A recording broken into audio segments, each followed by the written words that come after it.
Привет, привет! I speak Russian in my videos, but you can turn on Russian or English subtitles. Today we're going to talk about delicious idioms in Russian. Let's go! Меня зовут Яна, я дипломированный преподаватель русского языка как иностранного. В сегодняшнем видео мы поговорим с вами о вкусных идиомах, и вы узнаете, что же они значат. Прежде чем мы начнем, у меня отличные новости. Я подготовила для вас бесплатный, но очень полезный PDF-документ с материалами из сегодняшнего видео. Чтобы получить этот бесплатный, но очень полезный PDF-документ, вам нужно заполнить короткую форму ниже. Ссылка в описании под этим видео. А мы начинаем. Первая идиома очень сладкая. Все в шоколаде. Все в шоколаде. Все в шоколаде – это идиома используется для обозначения очень хорошего и удачного положения дел, когда все идет отлично, без проблем и забот. Например, после того, как я сдал все экзамены, можно сказать, что теперь все в шоколаде. Это значит, что человек сдал все экзамены, успешно сдал все экзамены, и теперь все проблемы и заботы позади. У него все отлично. Следующее выражение – не жизнь, а малина. Не жизнь, а малина. Мы используем это выражение, когда хотим сказать, что жизнь человека хороша, беззаботна. Значит, у него нет забот, проблем, полна удовольствий и радостей. Представьте человека, который каждый день ест малину и наслаждается жизнью. Например, после того, как Анна выиграла в лотерею, она уехала отдыхать на Мальдивы.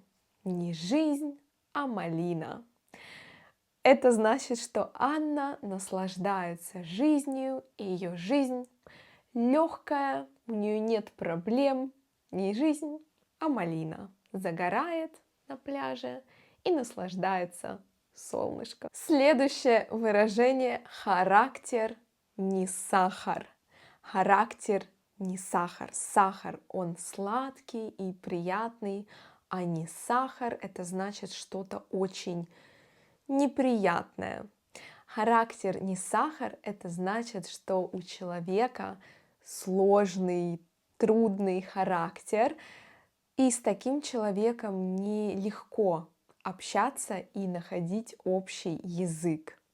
Например, Марина – отличный специалист, но с ней сложно работать, потому что у нее характер не сахар. Это значит, что у Марины очень сложный, непростой характер, не сахар. Следующая идиома – каша в голове. Каша в голове – это неразбериха, бардак в мыслях. Когда человек не может четко мыслить, сосредоточиться или принять решение из-за перегрузки информацией, из-за усталости или стресса. Например, после 3 часов лекций у меня каша в голове. Я еле могу что-то вспомнить. Этот пример показывает, что человек устал после интенсивных занятий, и ему сложно концентрироваться. Следующее выражение – не в своей тарелке. Не в своей тарелке значит чувствовать себя некомфортно, не на своем месте, испытывать внутренний дискомфорт. Например, после ссоры с другом она всю неделю была не в своей тарелке. Это значит, что после ссоры с другом она испытывала внутренний эмоциональный дискомфорт. Ей было очень некомфортно. Следующая идиома – кормить завтраками. Кормить завтраками значит обещать кому-то что-то сделать, но постоянно откладывать выполнение обещания или вовсе его не выполнять. Например, мой начальник уже целый месяц кормит меня завтраками о повышении зарплаты. Это значит, что уже месяц начальник обещает повысить мне зарплату, но ничего для этого не делает. Он не выполняет свое обещание, а только говорит. Следующая фраза «не первой свежести». Не первой свежести описывает что-то устаревшее, старое. Эта фраза может описывать продукты питания, которые уже не очень свежие, идеи и даже новости, которые уже не являются актуальными. Например, хлеб, который я вчера купил в магазине, уже не первой свежести. Это значит, что хлеб уже не такой свежий, как был тогда, когда я покупал его. Еще один пример. Эти идеи не первой свежести. Они обсуждались уже много лет назад. Это значит, что эти идеи уже устарели. Они уже не актуальны. Следующее выражение – зарабатывать на хлеб.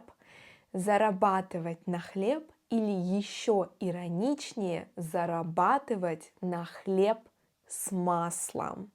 На хлеб с маслом – это значит зарабатывать деньги на самые основные и необходимые для жизни вещи, в первую очередь на еду. Например, после университета я начал зарабатывать на хлеб, работая в кафе. Это значит, что человек зарабатывал немного, но на самые основные и необходимые вещи ему хватало. Следующая фраза – приготовить на скорую руку. Приготовить на скорую руку значит сделать еду быстро, выбирая простые и несложные в приготовлении блюда. Например, утром у меня было мало времени, поэтому я приготовила завтрак на скорую руку. Очень жизненная история, потому что утром у многих мало времени, и завтрак на скорую руку – это идеальное решение. Кстати, если вы еще не смотрели мое видео про быстрый и очень вкусный завтрак, мы, кстати, готовили его с вами вместе, я оставлю ссылку на это видео в описании под этим видео. А мы идем дальше. На сегодня это все. Если вам понравилось это видео, ставьте лайк, подписывайтесь на канал. Не забывайте нажимать на колокольчик, чтобы чаще видеть мои видео и не пропускать их. Если вы хотите видеться чаще, подписывайтесь на мой инстаграм. Я буду рада вас там видеть. Желаю вам отличного дня, прекрасного настроения, а мы с вами увидимся уже очень скоро. Пока-пока, увидимся. Хорошего дня!